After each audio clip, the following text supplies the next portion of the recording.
Depuis le blackout en novembre 2008 sur les Alpes-Maritimes, le renforcement de l'alimentation électrique de l'est de la région PACA était préoccupant et vital, car l'augmentation de la consommation d'énergie des habitants et des entreprises favorise le risque d'être à nouveau plongé dans le noir. La situation de précarité électrique des Alpes-Maritimes, une coupure d'électricité, le coût de la coupure est 250 fois plus cher que l'équivalent de consommation énergétique en termes de prix.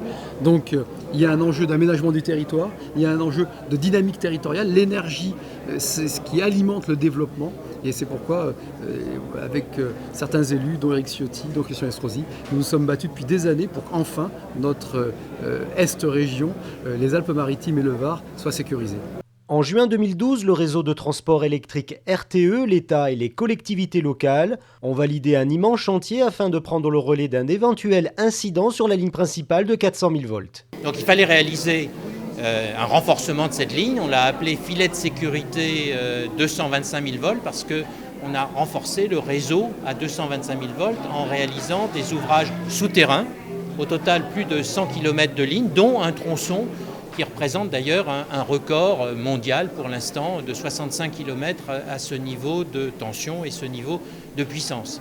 Depuis peu, la région Provence-Alpes-Côte d'Azur est au même niveau de sécurité que les autres régions en France, un gage de fiabilité pour la péninsule azuréenne.